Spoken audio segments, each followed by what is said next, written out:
Who were the monarchs who ruled the Ottoman Empire over more than 6 centuries of history?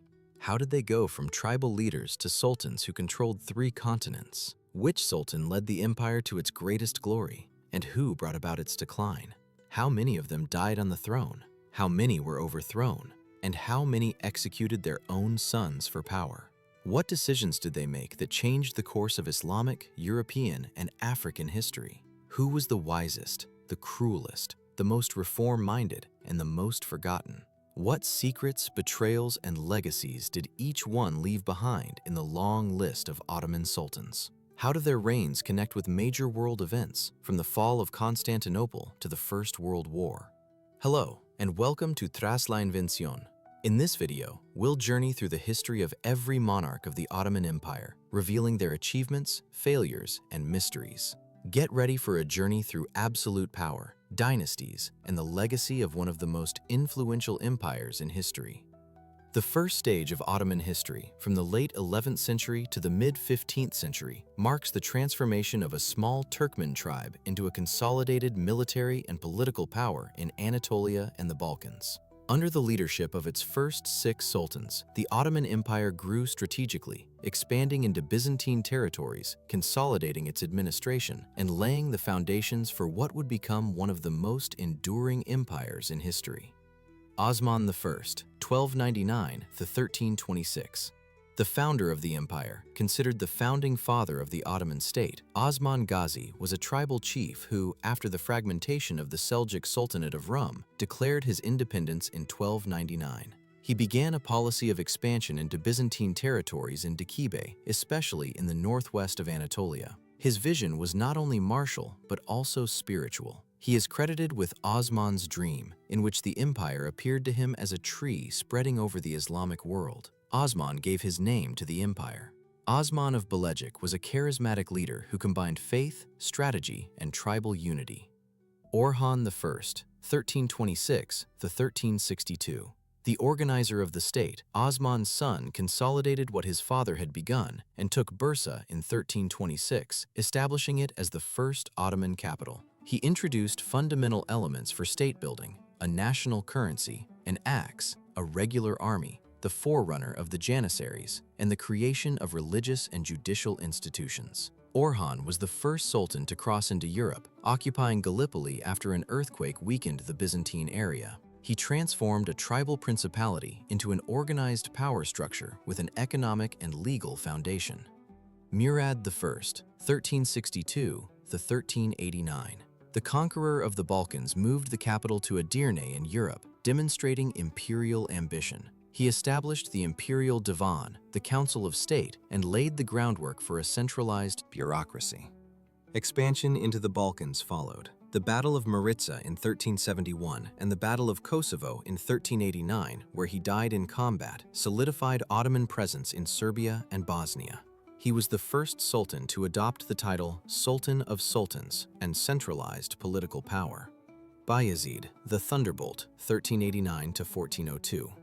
The ambitious and ill-fated son of Murad was renowned for his swiftness in campaign, hence his nickname. He expanded the empire into eastern Anatolia and besieged Constantinople, though he failed to capture it. He faced a Christian coalition at the Battle of Nicopolis in 1396 and emerged victorious, but was defeated and captured by Tamerlane at the Battle of Ankara in 1402. His defeat triggered the Ottoman Interregnum, a civil war among his sons. Mehmed I, 1413–1421, the Restorer. After the chaos of the Interregnum, 1402–1413, Mehmed emerged as the sole sultan. He rebuilt central authority, quelled rebellions, and restored stability to the empire. He reunified the fractured empire after Ankara. He was a diplomatic and peace-seeking sultan. Murad II, 1421–1451. The warrior and reformer fought off numerous internal rebellions and confronted the Hungarians and Crusaders in the Balkans. At the Battle of Varna in 1444, he crushed a crusade led by Poland and Hungary. He briefly abdicated in favor of his son Mehmed, but returned to the throne during a crisis. He strengthened state authority and paved the way for the conquest of Constantinople. Between 1451 and 1603, the Ottoman Empire reached its greatest territorial extent, military might, economic wealth, and cultural prestige. This era, known as its Golden Age, was marked by historic conquests, strong state institutions, and political leadership that projected Ottoman power across 3 continents. It was the time of the great sultans and the beginnings of internal intrigues that would later overshadow its glory. Mehmed II, the Conqueror, 1451 to 1481. The Sultan who captured Constantinople in 1453, ending the Byzantine Empire. He transformed the city into Imperial Istanbul. He restructured the state, reformed the legal and administrative systems, and promoted science, architecture, and the arts. He welcomed various religions under the Millet system and consolidated the title of Kaiser-i-Rum, Caesar of Rome. He was the architect of a multicultural and cosmopolitan empire. Bayezid II, 1481 to 1512, ruled during a period of relative peace. He focused on administration, the arts, and religious tolerance. In 1492, he welcomed thousands of Jews expelled from Spain, granting them refuge in the empire. His reign was marred by a succession conflict with his son Selim. He was a humanist and diplomatic sultan who consolidated the empire without unnecessary bloodshed. Selim the Grim, 1512 to 1520. Brutal, ambitious, and strategic, he defeated the Mamluks and annexed Syria, Palestine, and Egypt. He took Mecca and Medina, thereby claiming the title of Caliph of Islam. Although his reign was brief, he tripled the size of the empire. He transformed the Ottoman Empire into the world's greatest Islamic power. 10. Suleiman the Magnificent, 1520 to 1566. The most famous sultan of all, legislator, warrior, poet, and patron of the arts. He conquered Belgrade, Rhodes, Hungary, won the Battle of Mohacs, and took Baghdad. He laid siege to Vienna in 1529, marking the furthest extent of Ottoman expansion into Europe. He established the Kanun, a secular code of laws harmonized with Sharia. His court became a center of artistic and architectural brilliance, with the architect Sinan and diplomacy. Under his rule, the empire reached its territorial and cultural peak. In the west, he was known as the Magnificent, in the east as the Lawgiver. 11. Selim II, the Blonde, 1566 to 1574. Son of Suleiman and Hurrem Sultan, he was the first sultan to fully delegate power to his viziers. He lost the Battle of Lepanto in 1571 against the Holy League. Even so, he annexed Cyprus, wresting it from the Venetians. He spent more time in the palace and the harem than on the battlefield. His reign marked the beginning of the decline in direct leadership, though the empire remained strong. 12. Murad III, 1574 to 1595. A lover of the arts, but also of palace intrigue. The effects of inflation and poor economic management began to be felt. There was war with Persia, internal revolts, and corruption within the Janissary system. Although still powerful, the empire began to show cracks. The arts flourished, but so did the shadow of the harem and power struggles. 13. Mehmed III, 1595 to 1603. He ascended the throne after executing 19 of his brothers to secure his rule. He personally led the campaign against Austria, winning the Battle of Carrestes in 1596. The state entered a period of administrative decline and internal tensions. His brutal rise marked an era of succession paranoia and violence within the dynasty. Between 1603 and 1730, the Ottoman Empire entered a century of transition marked by internal crises, administrative decay, prolonged wars, and changes in governance. Though still a military power, it began to show clear signs of structural fatigue, corruption, and a loss of political initiative. This was the era of sultans who fought not only external enemies, but also the decay from within. 14. Ahmed I, 1603 to 1617. He ascended the throne at age 13, famous for building the Blue Mosque in Istanbul. He temporarily ended the practice of fratricide by sparing his brother Mustafa, which changed the pattern of succession. He faced revolts in Anatolia and tensions with Persia, and was a promoter of the arts and a new religious architecture. He sought to rule with moderation and piety. 15. Mustafa I, 1617 to 1618, 1622 to 1623, known as the Mad Sultan, came to the throne by decision of the Divan, as fratricide was avoided. He was deposed twice due to his mental instability and lack of leadership. His reign highlighted the problems of the succession system. Princes raised in isolation, in the cafes, ascended the throne unprepared. He embodied the flaws of the succession system, as these princes, raised in seclusion, were ill-equipped to rule. 16. Osman II, 1618 to 1622. Ambitious and reform-minded, he tried to curb the power of the Janissaries and modernize the army. His attempts at military reform brought him into direct conflict with the military elites. He was assassinated by the Janissaries, becoming the first sultan killed by his own troops. His death was a turning point. The real power of the sultan was now challenged by the palace and military elites. He ruled with an iron fist and was the last sultan to personally lead the army. 18.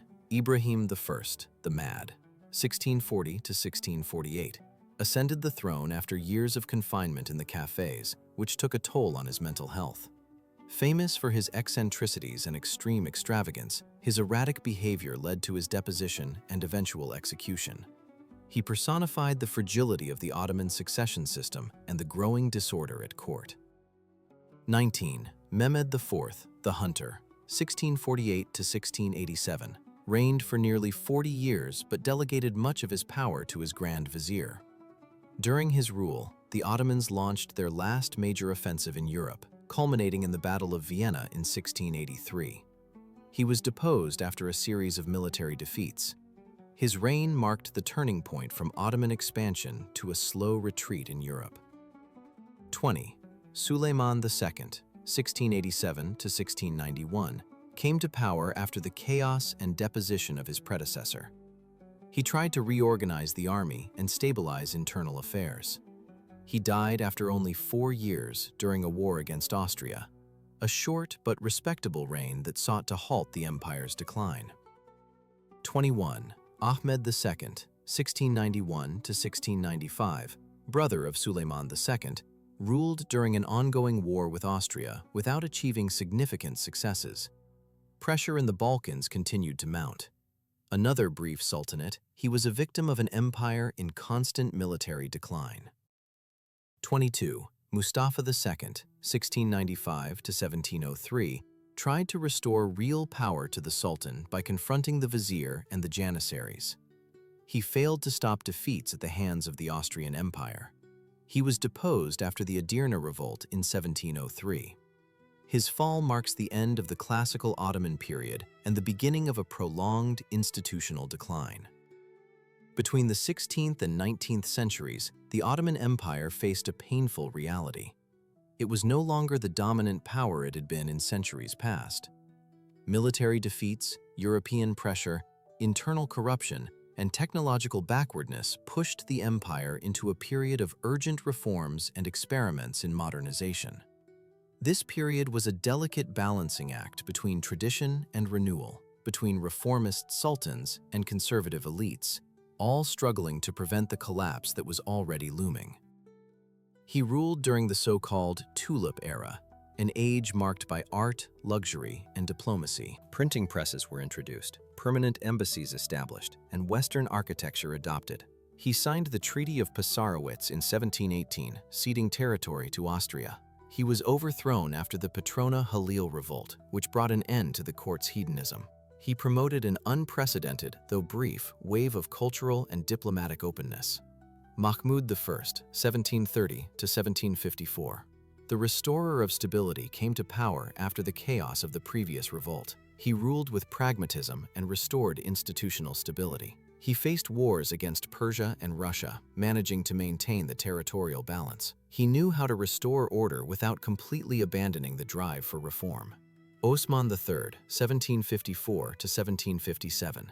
The isolated sultan spent more than 40 years in the Kafes, and this deeply affected his character. His short reign was marked by distrust toward the palace and the clergy, and by a cold, distant style. He undertook no significant reforms or campaigns. His government was insignificant, but it reflected the growing disconnect between imperial power and reality. Mustafa III, 1757 to 1774. The frustrated reformer tried to reorganize the army and the administration, but met with strong resistance. He faced the first major war with Russia, losing Crimea. His vision for modernization was sabotaged by the empire's structural backwardness. He was one of the first sultans to recognize the need for reform, but he came too early. Abdulhamid I, 1774 to 1789. The Sultan of Losses signed the Treaty of Küçük-Kaynarca, one of the most humiliating in Ottoman history. Russia gained rights over Crimea and became the protector of Orthodox Christians within the empire. Though pious and well-intentioned, his reign marked the beginning of the loss of effective sovereignty. His rule represents the point of no return in the Ottoman Empire's dependence on European powers. Selim III, 1789 to 1807. The first great reformer launched the Nizam-e-Jadid, or New Order program, to reform the army, the treasury, and diplomacy. He introduced military schools, established embassies, and reorganized the fiscal system. He was overthrown by the Janissaries, the natural enemies of change. He was the father of modern reformism, though he paid the price for challenging traditional powers. Mustafa IV, 1807 to 1808. The Sultan of Chaos came to the throne after the overthrow of Selim III. He ordered the assassination of Selim and his cousin Mahmud, but only succeeded in killing the former. He was deposed and executed after less than a year. His reign symbolized the struggle between reform and reaction. Mahmud II, 1808 to 1839. The destroyer of the Janissaries, one of the most important sultans of the 19th century. In 1826, he carried out the massacre of the Janissaries, a momentous event that eliminated that reactionary force. He introduced reforms in clothing, administration, education, and the military. He faced the Greek War of Independence and internal uprisings. He was the great modernizer of the military and administration, a forerunner of the Tanzimat. 31. Abdulmejid, 1839 to 1861. The Sultan of the Tanzimat issued the Gulhane Edict in 1839 and the Islahat Edict in 1856, establishing legal equality between Muslims and non-Muslims. He reorganized the judicial, military, and educational systems, codified laws, and oversaw the birth of the first parliament, though it was largely symbolic. He was on the throne during the Crimean War, 1853 to 1856, allied with France and Britain against Russia. He tried to build a modern, secular, and European state without abandoning Islam. 32. Abdulaziz, 1861 to 1876. The autocratic modernizer upgraded the naval fleet, higher education, and railway infrastructure. He was the first sultan to visit Europe, making a diplomatic trip to Paris and London. His authoritarianism and the debts incurred by his reforms led to his downfall. He introduced tangible advances, but his chaotic financial management further weakened the empire. From 1876 to 1922, the Ottoman Empire entered its final decline. It was a period of intense contradictions, desperate attempts to modernize the state, coups, dictatorships, devastating wars, genocides, and ultimately, the abolition of the monarchy. The last four sultans faced a political storm that neither Islam, the military, nor diplomacy could stop. Thus fell one of the longest-lasting empires in history. 33. Murad V, 1876. The Sultan of 93 days ascended the throne as a liberal reformer influenced by European ideas. He suffered a nervous breakdown upon taking power and was declared unfit to rule. He governed for barely 3 months before being deposed by his brother. He embodied the desire for change, frustrated by personal fragility and political pressure. 34. Abdulhamid II, 1876 to 1909. The last great autocrat initially accepted a liberal constitution in 1876, but suspended it the following year and established a dictatorship. He ruled with an iron fist through censorship, a network of spies, and repression. Although he promoted education, the telegraph, and the railroad, he was extremely conservative. He faced nationalist uprisings, Armenian, Bulgarian, Arab, and lost key territories in the Balkans. He was overthrown by the Young Turk movement in 1909. His political paranoia and repression ignited fires that would eventually consume the empire. 35. Mehmed V, 1909 to 1918. The Phantom Sultan ruled without real power. The empire was controlled by the Committee of Union and Progress, CUP. During his reign, the empire entered World War I, 1914 to 1918, as an ally of Germany. The jihad was proclaimed against the Allies, but to no real effect. This period saw dramatic events such as the Armenian Genocide of 1915 and the occupation of Arabia, Iraq, and Palestine by British forces.